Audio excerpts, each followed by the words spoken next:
しくお願いしまお願いす。します。どうします？悩みが後ろ、後ろ、はい。やっぱ年取ると後ろがなんだろう、はい、おっしゃってたそう、後ろのシルエットがね。そう、ちょっとなんだろう、丸みとくびれみたいなのが欲しい。おお、でもなんか今結構綺麗な感じですよ。でも何もしてこないのになんか調子いい。あるあるです。悩みを言いたいときは悩みが出てない。調子良くなっちゃって。うん、いい感じだけど、どうしようかな。どうしたいとか。半年ぐらい前から伸ばして、でなんだろう、いつももっとボサボサなんですけど、外羽にしたくて、アイロンかけても、数時間ですぐ内向きになっちゃうんですよ。ああ、なるほどね。で、向いてないのかなと。向いてなくはないけど、どうしましょう。うねりが強いんですよ。あります？そう。このうねり。すみません。こっちから取っちゃっていいかもしれない。ちょっと一回取るだけ取りますね。ここら辺のうねりですね。じゃあ前行っちゃってください。そう。このうねりが多分、ちょっと湿気があったり、汗かいたりすると、多分一回こう浮くんです。浮くとこう内巻きになっちゃう。うん。逆側は、もう、うねりはあるんだけど、こっちはピタッとくっつくような感じなんですよね。どっちかっていうと。でもね、ちょっとうねってますよね。どうします？なんか、外羽スタイルがいい。いや、でももうなんか、結構アイロン毎回大変なんで、楽になるスタイルになれば。もうここストッパーが一番楽です。しかも超弱いやつ。なんか根元生えてきてもそんなに変にならないよ。で、ここら辺は大体逆なんですよ。皆さん、ここら辺がチリチリするから表面に宿毛矯正かけて、で、つるんとさせるんだけど、なんか結構綺麗ですもんね。もっとつるんとしたい。まあ、ボリューム感を出しつつだったら、ね、サイドとかも、ここら辺はそんなにうねりがないから、多分気になるのはやっぱ本当ここら辺なんですよね。この襟足あたりがじりじり触ってみてください。多分だらついてません？そうそう。これが多分跳ねない原因になってくるから、ここだけポイントで宿毛矯正スッてやってあげると、つるんっていきますよ。で、表面のは、まあ、これぐらいのうねりとかだったら、ぶっちゃけ宿毛矯正というよりは、メテオのカラーが今日すると思うんで、それで十分か。それでいきますか。はい。OK。で、あと後頭部がなんか出っ張ってるので、形がなんだろう。難しいです。いい形ですけどね。丸さもあって。ここですよね。なんかそう出てるんで、横から見るとなんか長く見えちゃう。なんか幅が。ああ、なるほどね。奥行きが。じゃあちょっともう一回ごめんなさい。多分モデルさんのおっしゃってるのはこの距離ですね。ここの骨がすごい出てるんで、ぼわってなってるんだけど、ここも実はこの内側の癖が取れるとピタっていくんですよ。全部が要はここの内側のチリつきとうねりが原因なんで、ここだけ取ってあげればささっと超簡単かも。やってみましょう。で、顔周りとここら辺やっちゃうと結構難しかったりするんで、スタイリング。ここら辺はやんないでもいいかなと思います。じゃあそれでいきましょうか。カラーどんな感じがいいとか。カラーは暗くなければ。明るい方がいいですよね。明るめでいきましょう。明るめで、ハイライト入ってるのかな今。そうですね。せっかくだから、ハイライトも活かしつついきたいけど、表面にちょっとハイライト足しますか。なんか、ちょっとあってもいいかな。どうだろう。あんまりいいですか？キンキンになってない方がいい。キンキンではない方がいい。でもキンキンにはしないけど、今のハイライトぐらいをちょっとささっと足しといてあげると動き出ていいかもしれない。じゃあ、お願いします。ごめんなさい。ご提案マシンガンみたいな。いや嬉しいです。全然いいですよ。なんかでも後々また欲しくなるのでぜひ。そうですよね。じゃあ複合技でいきます。お願いします。じゃあカットの長さ自体は伸ばしてる感じですよね。ちょっと。そうですね。でもちょっと後ろが自分的に長い。ちょっと長いかなっていう。やりましょう。OK です。じゃあ準備しますね。はい。じゃあちょっと後ろお願いします。はい。もうあれですね。複合技でいきます。ここの確かに骨の出っ張りはあるんですけど、やっぱここら辺のざらつきと小さいうねりっていうのが膨らむ原因になってるんで、まあいつもと逆ですね。いつもだいたい上をストレートして下は丸さを生かすんですけど、外羽スタイリングとかもできるようにちょっとここら辺のうねり取ります。ここから下のみ。サイドとトップはやらない。で、その空いてる時間を有効活用するために、この表面だけハイライトささっと入れちゃって、そんなに時間置かなくていいです。そんなキンキンにはしたくないんですけど、ここら辺の色の立体感っていうのを作りたいから、その複合技でいってみたいと思います。はい、準備します。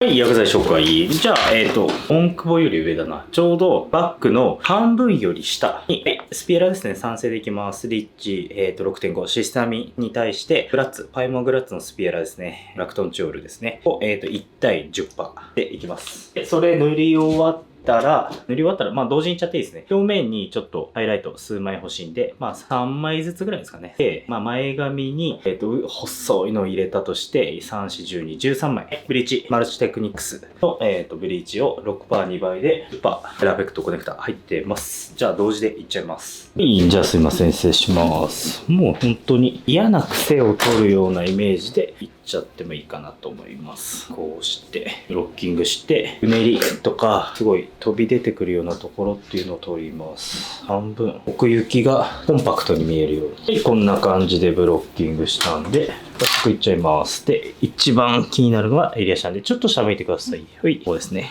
ここら辺。酸性の矯正をチョイスしたのは結構根元から攻めれるからです。もうトリートメントを塗る感覚で、まあ根元つけないギリギリぐらいから塗ってください。こうやって塗って、もうささっと。で、この上の方の毛先は外してもいいですね。下はもう多分ついちゃうかなと思うんで、もうさささっといきます。で、これが塗り終わってからおよそ15分なんですけど、まあ、塗りがこんぐらい早いんで15分以上ちょっと置いてもいいんですけど、トップのハイライト入れて、まあ、そんなに抜かないように10分ぐらいで流しができればちょうどぴったしじゃないかなと思います。これぐらいですかね。もうこれでこちらのモデルさんのお悩みは簡単に解決できるんじゃないかなと思います。はい、塗り終わりました。じゃあ表面いきましょう。こうしたらもうすぐに上をハイライトいっちゃいます。で、4分割でいいですね。4分割で今ハイライトがなんとなく間延びしちゃってるところを描けてサクッと、はい、サッとこんな感じでいきます。ちょっとハイライト2人でいきます。お願いします。こんな感じでいろんなことします。早いです。早いです。展開が。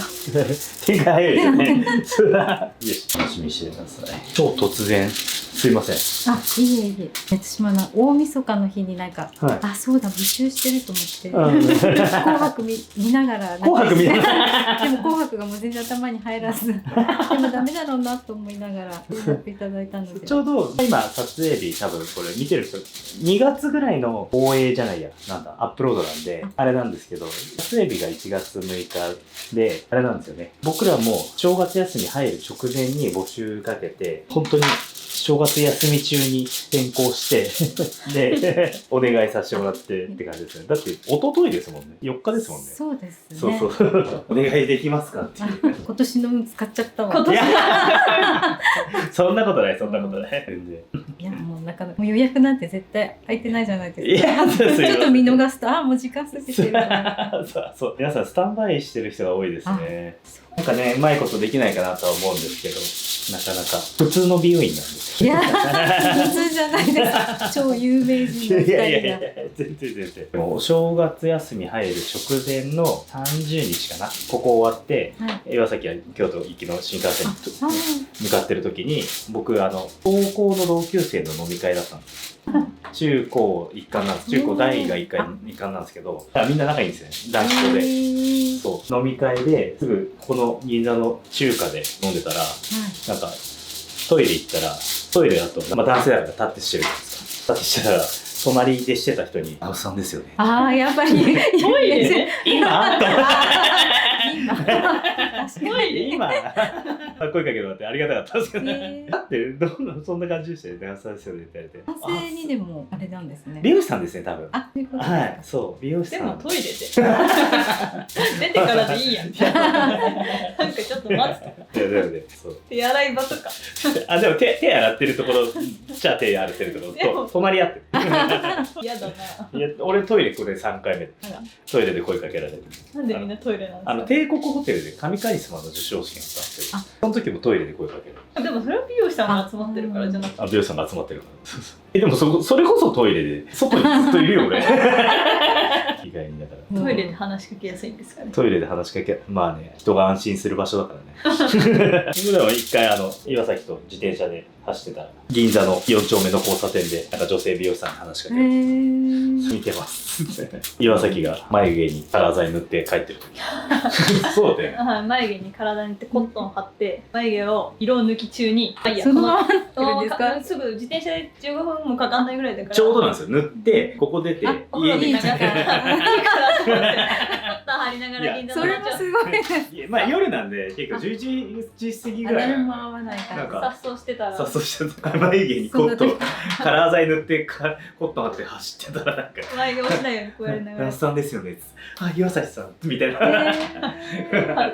れ超恥ずかしいやつ。じゃあこんな感じですかね。はい、こんな感じで塗り終わってます。下が宿毛矯正、酸性矯正ですね。で、トップが、ハイライト。この複合技で今日は行きたいかなと思います。今から表面5分以内で塗れたと思うんで、から15分で流しましょう。お願いします。よし、お疲れ様です。いいんで、ハイライトの動画見ましょう。いい感じに。そんなに遠近にならずに、ゆるっとですね。このマルチテクニクス結構使いやすいですよ。なんかすごいムラなく自然に抜けます。で、襟足のところはもちろん OK なんで、しっかりと流します。で、流したら、ヘマヘマで、まずこっちの還元剤の方をストップしつつ、こっちの残留加水、残留アルカリを取ります。で、あとは軽くシャンプーして、ドロップチェンジリンスですね。で、上げてきてもらいましょう。お願いします。お疲れ様です。はい、じゃあちょっとご覧ください。はい、こちらハイライト。バッチリですね。もう見えない。これぐらいだったら安心じゃないですか。そう。ギラギラさせません。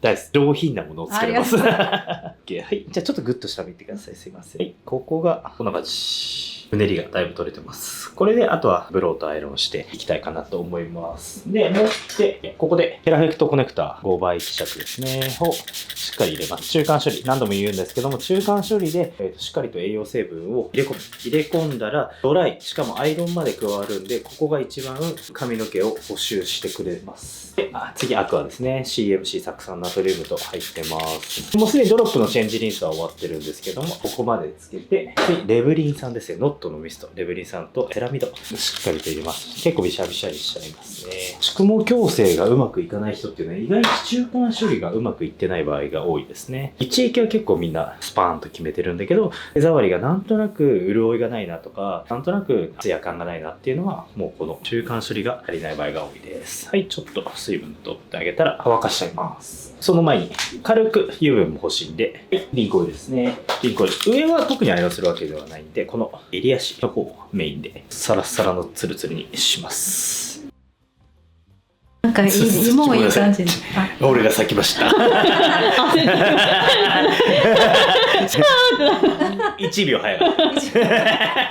今のカットです。ハイライト入れてよかったです。いい感じですね。はい、バッチリ。OK。なんとなくね、このふわっと入ってくれればいいんで、さらにこれ今よりも目立たなくなります。この上から色かぶせちゃうんで、はい、そう今はただ抜いたところっていうのがやっぱ出てきてるんだけど、これが同系色のどうしようかな、今日シルバー系、グリーンシルバーっぽい感じでいこうかなと思うんです。はい、この立体感があるだけでちょっと違くないですか？違いますね、全然。襟足もちょっと収まってるの分かります？分かります。ここが引っ込まなかったんですけど。で、なんか奥行きもちょっと減ったの分かります？はい。そう、少しだけど。ここからアイロンします。はい。簡単です。ね、難易度は低い。簡単じゃ申し訳ない。いいです。毎回難しい人だと僕らも疲弊するから。ちょっと喋っててください。じゃあアイロンですね。まあそんな難しくないんで。で、長さもそんなに合うわけじゃないんで、ツインブラシは使いません。酸性なんでね、温度200度でいきましょう。200度にします。で、襟足がチリチリしないように、スーッと熱を入れてあげる。よいしょ。で、次の段。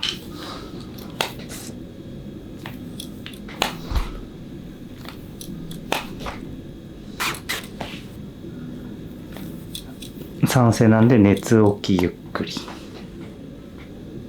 毛先はスルル。逆サイドもまず三つ襟からちりつかせないようにスッと。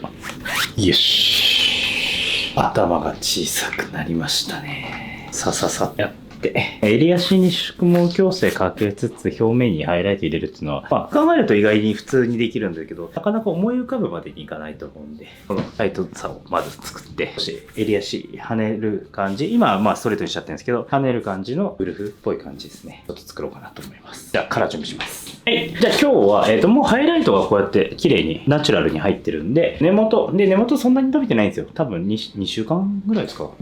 2月24日です。クリスマスイブ。根元だけです。そうですね。2週間ぐらいかな。はい。なんで、2週間ぐらいなんで、まあちょっと、下手に塗り分けると難しくなっちゃうんで、今日は根元の薬を明るめでいきます。明るめでいって、そこの塗り終わった残液にさらに処理剤を足して、今度はパワーを抑えていくのと、色味を詰めていくっていうやり方でいきます。その方が意外に流れが良かったりするのと、ハイライトは消えちゃうんですけど、配色していくにあたってどんどん出ていく。今日はもうそれぐらいでいいと思うんですよ。ハイライトデザインを押してるわけではなく、立体感を出したいから。ということで、まだ箱がないんです。12シルバー。この時点では。多分来週ぐらいに納品されると思います。アルテマリトーノの新色12シルバーに 2GB のグリーンですね。12シルバー 2GB グリーンを5対1対 10% で 6% ですね。で、まず根元の薬なんで、テンサイト、しっかり入ってるのと、インフォーム2プッシュ、ペラフェクトコネクター1プッシュ入ってます。で、だいたい 70g ちょっと作ってます。なんで、根元で、まあ45から 50g ぐらい、一剤ですね。塗ったとして、残った20とかをしっかりと処理剤いたします。あ、ごめんなさい。メテオ。ハンネストリートメントがカラーと同時にできるトリートメントですね。ツヤ感のある髪と、あと柔らかさのある髪っていうのをどんどん作ってくれるトリートメントを、まず根元の薬の総量に対して 10% 入れてます。で、塗り終わったところにさらにこれを 20g 足します。20g 足して、コネクターも1プッシュ足していきます。で、先の薬はハウタムをプラス 2g から 3g。残った量によるんですけど、だいたい 3g ぐらい足そうと思ってます。行きましょう。よし、行きましょう。さてさて。お近くですか？埼玉県の大宮からちょっと下ったところです、ね。都会です。都会じゃない。大宮はセミナーで毎年行ってる。なんか前回なんか募集見て、大宮近いなと思ったけど、病院行ったばっかりだしな。大宮はね、今年も5月か。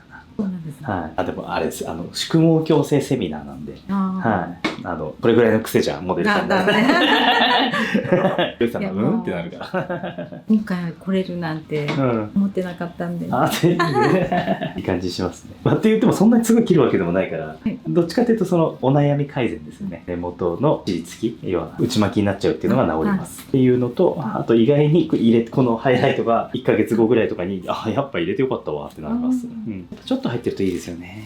そうですね。一回入れちゃうとちょっとなくなってくると寂しくなる。元に戻れないというか。白髪が分かりにくくなりますよとか言われるんです。その効果ってでもそんなにないですね。ないです。やっぱり白髪は出てくると白髪。もっと全然量が多ければなんかこれの前の動画にご紹介してるんですけど、もう本当に白髪染めを使わない白髪染め。そう脱白髪染めっていう単語はあんま使わないですけど、僕は要は根元のカラーとすごい馴染みのいいカラーっていうのはおすすめできるんですけど、まだちょっと足りないかなと思います。なんで、このリトーンを使ったシルバーがメインなんですけど、今日。まあ、白髪染め成分はほとんど入ってないんですよ、実際。これも。ただ、しっかり染まりつつ、ちゃんと透明感のあるカラーっていうのをやりましょう。透明感。しかもメテオが入っててツヤが出ると、透明感のあるカラーでツヤが出れば、イコール若さなんで。欲しいやつです。みんな欲しい。やりましょう。いつもなんかカットする美容院で染めて、2ヶ月おきにそれ行って、間にカラーだけで、根元だけってやってるのはどうですか？僕のお客さんめっちゃいます。そう。なんかいいのか、なんか色が違っちゃうから。どうだろうな。結構すごいこだわりのある人は、うちと同じカラー、リトーのカラーって言うんですけど、使ってるサロンさんにいたりしてます。それもありだし、リタッチで明るめだったらでもそんなに影響してこないとは思うんですけど、でもやっぱムラの原因にはなりますね。違う薬剤使うと。そうですね。なんか自分で伸ばしてみて色がなんかこっから違うなって。同じカラー、僕わかんない。カラー剤すぐ公表しちゃうから、お客さんとかにも。だったら同じカラー使ってるとこをご紹介しますよって言っちゃうんですけど、だってあれですよね。そのカットしてる美容院も別にリタッチで来てくれっていう感じじゃないですよ。そうなんですか？なんかリタッチだけのとこにいた方が早いし。いいよって。だったらそれで同じカラー使ってるとこはいいんだけどって。確かに。言ったら多分出てきますよ。あ、本当ですか。意外にたくさんあるんで。メテオとハウタムをさらに足してきました。噂のメテオです噂のメね。テオ、そう。ありがたいことにかなり広まってくれて、いろんな美容師さんが来る。埼玉もすごい多いで埼す。玉も増えました。なんか増えま一したね回調べた時があって、本当ですか？うんちょっと車で行けるとこじゃないかなと思あ、って違う。今結構増えてきて、ね、徐々に出てきましたね。探してみます。いいです。あとはね、増えてきたからこそ、ちょっと技術力の差が出てきちゃったかなっていう。そんなに、誰が、どの美容師さんがやっても、ある程度一定のレベルまで行くんですけど、はい。ちょっと極め始めた美容師さんが出てきました。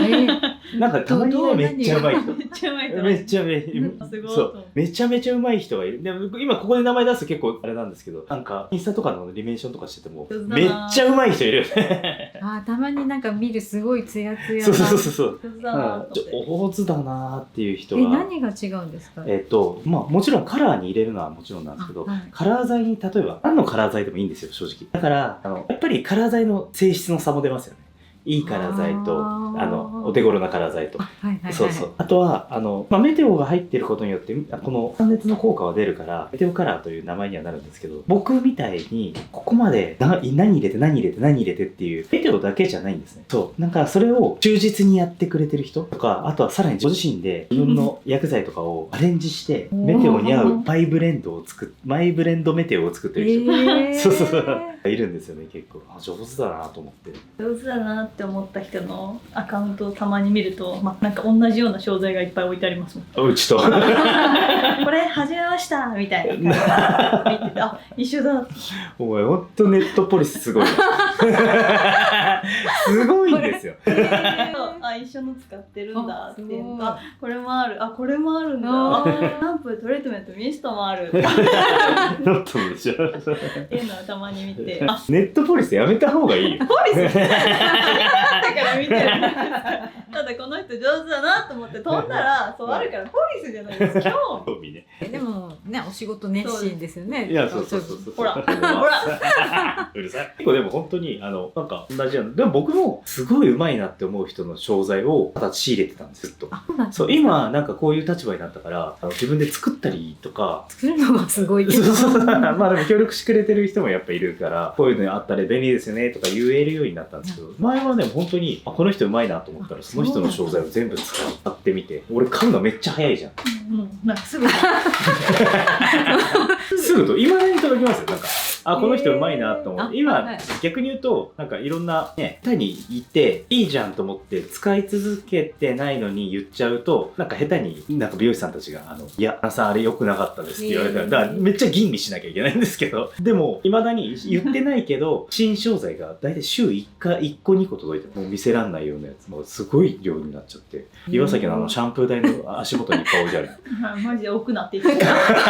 あそこに置く。またそこに置くんですね。邪魔なんですけど。なんでいつも私のこう仕事場にスペースに置いてくるの？ここ狭いじゃん。もっと別のとこに置けばいいじゃない。そっちとか。っていうことです。足元にどんどん増えて、動きづらい。あれがね。お客さんの髪をきれいにする。そういう問題じゃないんですよ。作業場が。足小さいから大丈夫。危ない。見たことあります。そんな感じで。メテオ入ってるんで本来温めるんですけど、宿毛矯正してるところのカラーで固定もしてるんですよ。なんで温めない方がいいんで、しっかりと効かせるために時間を置きます。はい、お疲れ様です。失礼します。ちょっと待ってくださいね。バッチリですね。はい。しっかりと流してもらいます。じゃあ時間経過したんで流します。で、まず流してよく乳化して流します。リトのカラー乳化することによって残留アルカリが有利してくれるんでしっかりと乳化するのと、その後リトルのヘマリトルサイエンスのヘマとマデナジャックエッジでpH 調整と残留アルカリと残留加水を取ります。で、アフターカラーフォーム0でさらに残留アルカリ残留加水取って本当のシャンプーインフォーム混ぜで、その後ケラフェクトの原液アルミのコアミでいきましょう。お願いします。はい、お疲れ様です。すいません、失礼します。よいしょ。さあ、でもってカットは襟足は取っていくんですけど、結構ここもすいてあるんですよね、すごく。すいてある割になんか重い気がします。そう、すき方なんですけど、でただ一個難しいことがあって、このすき具合でちょっと切っちゃうとすんごい上に上がるんですよ。なんで乾かしてちょっと様子を見るみたいな感じでいこうかなと思います。でもって襟足は切っちゃいますね。はい。先に、トリートメントはしっかりしたんですけども、ノットのミスト、レブリン酸とセラミドですね。メドフォームとリビジュア。そう、ついてあるけど膨らむっていうのは好き方の問題です。はい。なんで、結構こういう形で膨らんじゃってるお客様は来ます。で、半年後に完璧に直すっていう。矯正とかでいらない癖を取ってあげるんですよね。はい、今日の襟足のところもそうですけど、やっぱりね、もしいらないところは取ってあげる。ただここはね、ブローとかでどうにかなりそうというか、綺麗にまとまりそうなんで。さあ、襟足と横の気持ち切ってもいいな。この見た目がなんかいつも、違うんだよなって。違うんだよな。気にいらない感じなんで、耳にかけたりしてたんですけど、やっぱこの辺白髪立ち出すとかく下ろすけど、なんか違うんだな。なんか違う。どこがなんかバランスですか？バランスかな。まあレイヤーの位置かもしれないですね。ちょっとそこも含めて微調整いきましょう。はい。じゃあちょっとグッと下見てください。襟足もかなりいい感じになってるんですけど、この襟足の一番この三つ襟のところの膨らみはドライカットで取ります。まず長さですね。外羽なんでそんな短くしなくていいです。これぐらい。ちょっと落として、で、襟足に関しては、ネープに関しては、ちょっとこのパネルになるように、少し外羽感が出るように、少しいきます。で、ちょっとここら辺が肩に当たって、少し外に跳ねたりすると、ルフっぽくなるんじゃないかなと。だから逆に言うと角を残す感じですね。そしたら、三つ襟のところ、まあ、ちょっとセニングで少し落とす。これぐらいですかね。綺麗なラインがちょっとできてたんじゃないかなと。でもって上あたりとかはちょっとラインが今ないぐらいついてあるんで、今日はちょっと触らない方向でドライカットでいくようにするんで、この一番下ろした時に出てくるあたりをちょっとセニングで落としていきましょう。はい、っていう感じで、そのままセニングでこの横まで来ました。真正面向いてください。でそうするとここに少し角ができるんで、これをちょっとだけ落とす。よし。ですね。はい。逆も行きましょう。あとは基本ドライカットかなと思うんですけど、横のデザイン、ちょっと気になるって言ってたんです。フォームで引っ張ってみましょう。まあ基本的にこのスタイルだったら前にレイヤーが入ってた方がいいんで、ちょっと足しときますね。少しこう、ベースラインを前に引っ張って、前に。よし。そうすることによって顔周りに少しひし形のラインができる。これを狙いますね。やっていきましょう。よし。そんなに切るとこなさそうですね。よし。トップチェック。あんま切るとこないです。やっぱりちょっと乾かしてからいこうかなと思います。よし。リンクのオイルつけます。さあ、色も綺麗になりましたね。はい。ハイライトもふわっと自然な感じに一番になりましたっていうのと、触ってみてください。ざらつきが取れたないですね。まっすぐです。そう。これを軽くアイロンでピッてやってあげるといけるかなと思います。乾かすときはうち。乾かすときはうちの方がいいです。なんか乾かすときは外に跳ねさせるのすごい難しいから、難しいっていうか、やっぱり根元がチリチリになっちゃうんですよね。しっかりこう全部内巻きにしたのを外にピッと跳ねさせた方がおしゃれです。横一応、でもなんか変わったの分かります？かそれ1センチなんだけど、そう。で、ここに、今まだ前髪切ってないんですけど、前髪とこれがつながるとさらに良くなると思うんで、ちょっと微調整をさらにいきましょうっていうのと、重たいところを少し取りましょう。なかなかね、この、すいてある髪の毛に対するアプローチ、意外にむずいんですよ。でもね、大丈夫です。いい感じになってきた。よし、OK。じゃあ、またちょっとグッとした見てください。よし。はい、じゃあそんな感じで続けいきましょう。ちょっとここら辺見ていただくと、だいぶ柔らかくなってるんだけども、ちょっと量ですね、今度は。外羽にするための量は多いんで、少しスライドカットでいきます。すき方ですね。すき方で、こう、中間を押しのスライドでいってあげることによって空間が生まれるんで、広がることなく、しっかりと、収まる毛になってくれます。で、この一番重いところは、この引きのスライドですね。で、少し収めていきます。で、耳後ろも重たいところ。よし。こういう感じでタイトになってきます。いいですね。なんとなくわかりますかね、この動画で。少しくびれが出て、こっちはのぺっとして、この差がハットの差で出るといいかなと思います。ちょっと後ろ見えないから、あれですよね。よいしょ。後ろの長さも2センチほど詰めただけなんだけども、それが全体のバランスは良くなるかなと思います。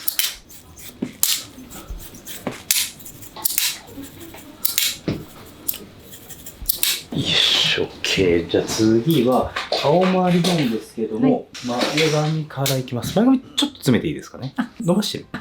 なんか横に斜めがいいかなと。こういう感じで OK です。長さ2週間分ぐらいっていうことですよね。カットは2ヶ月前です。じゃあ前髪結構短かった。前髪ちょっとおでこを隠そうと思って前髪作ってもらって、結構短かったかもしれないです。いきましょうか。よし。流す方向と逆に。これで後でちょっと丸めますね。ここがやっぱり長い。本当は多分サイドのデザイン一番気になるのって僕はこの毛が長くないことなんですよ。これが長いとここが隠れるんです。そう、ちょっとここ短くなっちゃったんです。ですよね。自分で一生懸命長さのこうつながるっていうのは自分でこうやって切ってたんですけど、それもっと短くなるんですよ。それがそれで2ヶ月前だっけな、11月終わりにカット行った時に前髪欲しいって言ったらなんか形が変わってしまってなんか違う。だからか。そう、ここは足りないなっていう感じなんで、かといって切ってどうにかなるわけじゃないんで、一応つなげて、ちょっとごめんなさい。よいしょ。そう、足りないものはね増やせないからちょっと伸ばしていく感じで、ただ一応ここはつながってくるような感じでいきましょう。こっち側あるんですね、ちゃんと。そうそう難しいのがあるんですけどね。こっちが綺麗にあるんでここつなげます。はい、OK。こうするとこっちの方が分かります。馴染んでる感じ。OK。いきましょう。よし。そしたら前髪は今切りたてなんでちょっとすごいストレートなんですけど、少し丸めます。ここら辺の膨らみってことですよね。この犬みたいになっちゃうポイントですね。ここが丸くなると少し嫌な丸さが出ちゃうんで、ここを絶対に膨らませない。で中間からこうですね。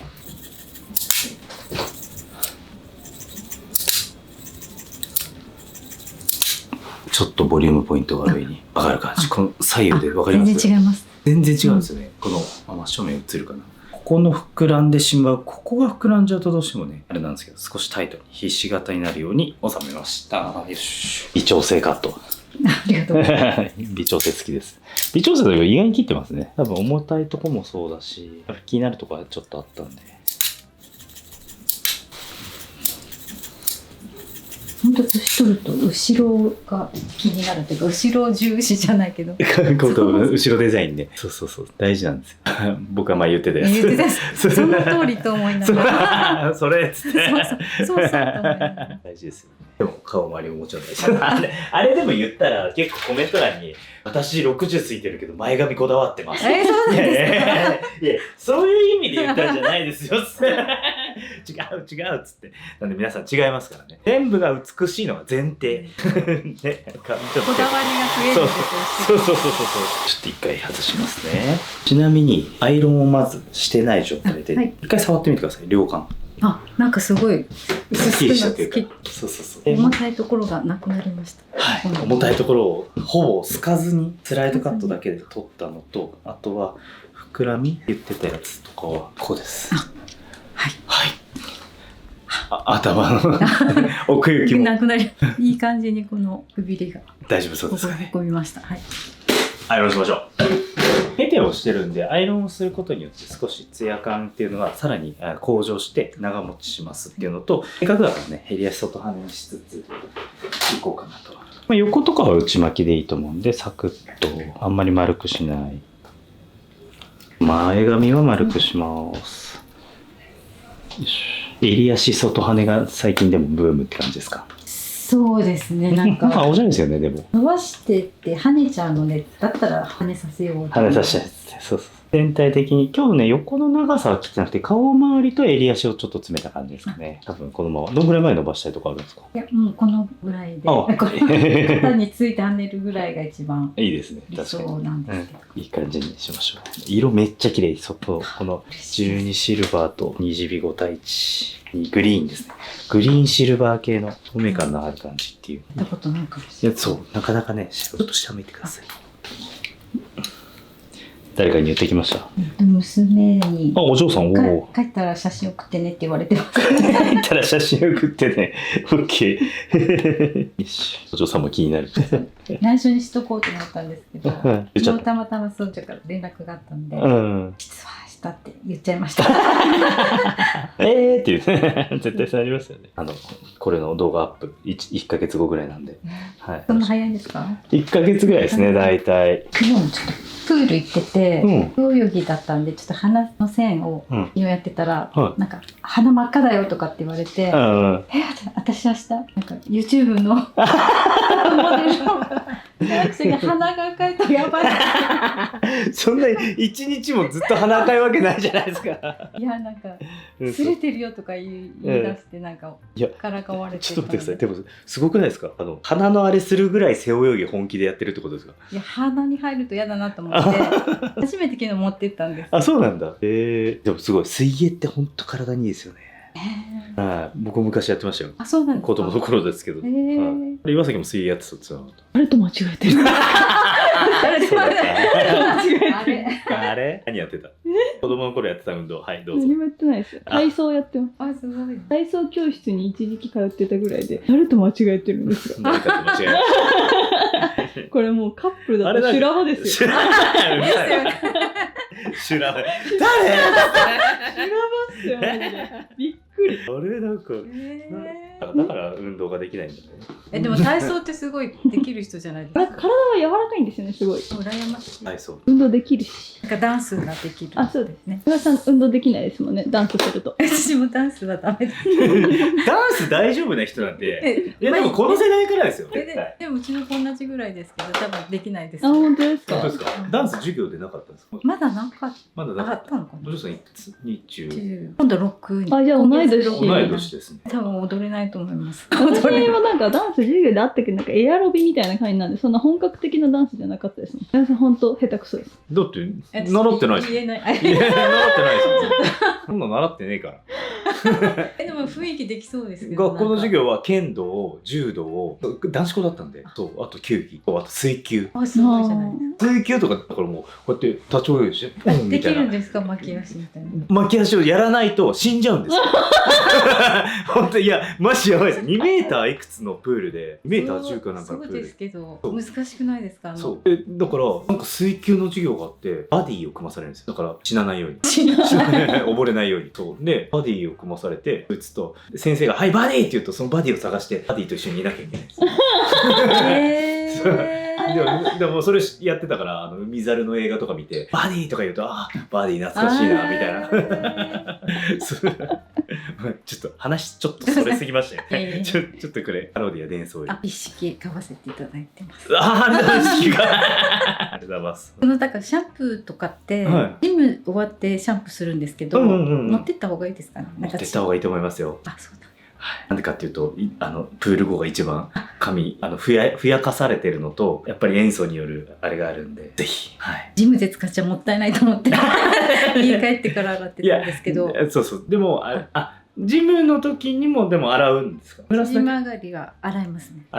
じゃあもうあれですよ、持ってった方がいいです。わかりました。そうそれをお聞きした。岩崎はこんなにいろんな髪やってんのになぜか正月実家帰って友達ん家になんかお泊まりがあったとか言って油断してそこの女の子の家だからシャンプー揃ってるだろうと思って行ったらなんかギシッとした。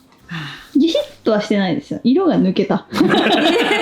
持ってけっつったのに。やっぱ違います。なんで出張には持ってくのに友達ん家には持ったから。いや荷物になるじゃないですか。だから車でしょ？車ですけど、なんか1日ぐらい大丈夫かな。インフォームとキャラフェクター持ってってたからいけるかなとか思ったらさすがにやっぱギシッとはしなかったけど色がちょっとスパーンといった。スンって抜けていきました。そんなに違うんですね。結構違うんで。ごめんなさい、さっきからそれまくってますけど。はい。こんなぐらい自然な外羽ですね。それがそう、希望です。希望です。自分でやるとなんかぐるんって外になって。そう、ストレートアイロンで軽くやった感じで、で、ウェットパーマ、反省の宿毛矯正かかってるんで、かなり長くする。4ヶ月に1回ぐらい襟足やってあげるといいですね。そうです。多分なんだけど、このハイライトのスパンとかと一緒とかでもいいのかな。ハイライトはでもまあ2回に1回ぐらいっていう感じとかいろいろあると思うんですよ。襟足だけ宿毛。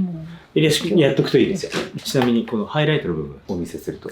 なんかすごい自然な感じで。そうです。多分一番最初にハイライトどうしますって言った時にちょっとビクってなったんで嫌なのかと思って、嫌で自然な方で行こうと思って。はい、一番。いい感じ。動きが。そう、立体感ですね。それですね。透明感、立体感。はい、お疲れ様でした。はい、じゃあちょっと後ろからちょっとご説明。最近こっちも流行りなんですいません。はい、じゃあちょっと、説明していくと、襟足にかなり膨らみがあったのを、反省宿毛矯正を今回は頭の真ん中から下にやりました。で、やって、で、あとはもう基本的には、レイヤードカットっていうのを活かした、スライドカットで作るパターンですね。でさらに、反省宿毛矯正なんで、アイロンで曲げるのはすごい簡単なんですよ。こうやって、ちょっと自然なストレートアイロンで曲げてったっていうのと、あとはハイライト。どう映ってる？大丈夫ですか？かなり、かぶっちゃった。かなりナチュラル系のハイライトですね。マルチテクニックスを使ったかなり自然なハイライトを入れたんですけど、これが一番綺麗な立体感を出してくれるんで、ハイライトっていうよりはすごい自然な感じ。ちょっと横から撮ってほしいかな。そう、こんな感じですね。こう、自然な丸みと外羽で、顔周りはちょっと内に入るようなレイヤースタイル。はい、とても上品でいいんじゃないでしょうか。はい、OK です。はい、じゃあそんな感じで今日は終わりますんで、お疲れ様でした。ありがとうございました。以上です。はい、終わりました。ありがとうございます。はい。